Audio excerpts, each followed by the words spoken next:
बिहार की सियासत में इस वक्त एक सरकारी बंगले को लेकर महाभारत छिड़ी हुई है। ये जो इस समय स्क्रीन पर आप जो बंगला देख रहे हैं, इसी बंगले को लेकर महाभारत छिड़ी हुई है। और इस बार आर पार की लड़ाई के मूड में खुद मुख्यमंत्री सम्राट चौधरी उतर आए।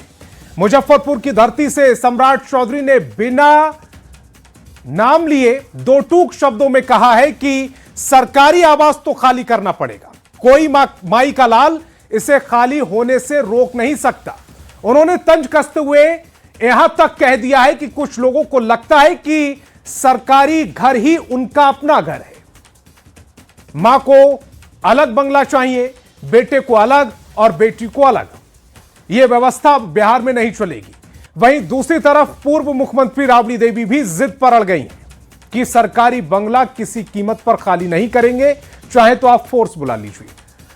अब जब एक तरफ फोर्स बुलाने की चुनौती दी जा रही है और दूसरी तरफ सम्राट चौधरी का यह दावा है कि कोई माई का लाल नहीं रोक सकता, तो साफ है कि यह जंग सिर्फ एक बंगले की नहीं है, बल्कि साख की बन गई है, नाक की बन गई है। ऐसे में सवाल है कि क्या सरकारी नियमों के ऊपर भी कोई रसूख काम करेगा, या सम्राट चौधरी की इस दो टूक के बाद राबड़ी परिवार को बंगला खाली करना ही पड़ेगा। क्या विपक्ष से नियमों की आड़ में राजनीतिक बदले की कार्रवाई बताकर सहानुभूति बटोरने की कोशिश कर रहा है, और क्या बिहार की सियासत अब बंगला बनाम कानून की नई जंग में उलझ गई है?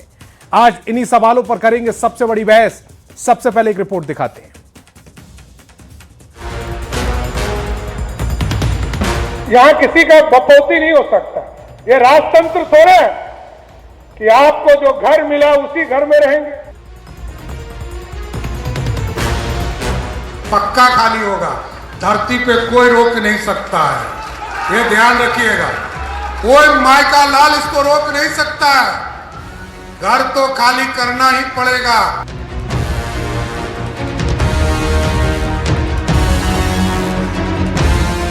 25 नवंबर 2025 को बिहार सरकार की ओर से विधान परिषद में नेता प्रतिपक्ष और आरजेडी नेता राबड़ी देवी को 10 सर्कुलर रोड का बंगला खाली करने का नोटिस मिला। नोटिस मिले 6 महीने से ज्यादा का समय हो गया। बंगला तो खाली नहीं हुआ, लेकिन सियासत सुपर फास्ट स्पीड से हो रही है। नोटिस पर नोटिस मिलने पर राबड़ी देवी ने नाराजगी जाहिर करते हुए बंगला खाली करने से ही मना कर दिया। खाली कर रहा है, फोर्स वाला काम नहीं खाली करेंगे।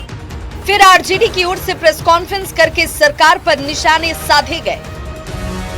तेजस्वी को, राजद को टारगेट करेंगे तो हम सत्ता में चलाएंगे। फिर क्या था, सीएम सम्राट चौधरी खुद सामने आए और दो टूक संदेश दे दिया। कहा बंगला किसी की बपौती नहीं है, खाली तो करना ही पड़ेगा। कुछ लोगों को लगता है मेरा घर खाली हो जाएगा, पक्का खाली होगा, धरती पे कोई रोक नहीं सकता है, ये ध्यान रखिएगा। कोई माई का लाल इसको रोक नहीं सकता है, घर तो खाली करना ही पड़ेगा। कोई राजतंत्र नहीं है, ये लोकतंत्र है। सीएम सम्राट चौधरी ने आरजेडी के तंज का भी जवाब दिया, जो एक करने मार्ग के साथ 5 देश रत्न मार्ग को जोड़ने पर कसा गया था। जिस दिन पार्टी और हमारे नेता कहेंगे कि आपका काम यहीं पर समाप्त होता है, मैं आपको स्वस्थ करता हूं, सम्राट चौधरी 24 घंटे में अपना झोला उठाकर अपने प्राइवेट घर में चला जाएगा, कभी सरकारी घर में नहीं रहेगा। राबड़ी देवी सहित पूरे आरजेडी को सीएम सम्राट की ओर से दिए गए दो टूक संदेश पर सियासत तेज है। हाँ, बपौती है कुछ लोगों के लिए सरकारी आवास, वो एनडीए के हैं।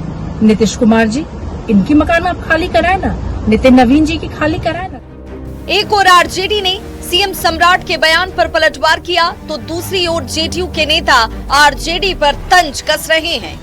इसी तरह की आदतों के चलते बिहार की जनता के चित्त से ये लोग उतर गए। फिलहाल भवन निर्माण विभाग ने राबड़ी देवी को 10 सर्कुलर रोड खाली करके 39 हार्डिंग रोड में शिफ्ट होने का नोटिस दिया है। बंगला खाली करने के लिए अलग से 15 दिन की मोहलत भी दी गई है। देखना होगा बंगला का ये सियासी फसाद कहां तक पहुंचता है। न्यूज़ 18 के लिए मुजफ्फरपुर से प्रियांक सौरभ और पटना से आनंद अमृतराज के साथ ब्यूरो रिपोर्ट। तो बंगले का विवाद कितना ज्यादा बढ़ गया है देख ही रहे हैं आप। चलिए आज जिन सवालों पर बहस होनी है सीधे उन सवालों पर आते हैं। सवाल है कि सरकारी बंगले पर सियासत क्यों हो रही है? राबड़ी देवी का बंगला खाली करने से इनकार क्यों? क्या सरकार जबरन बंगला खाली कराएगी?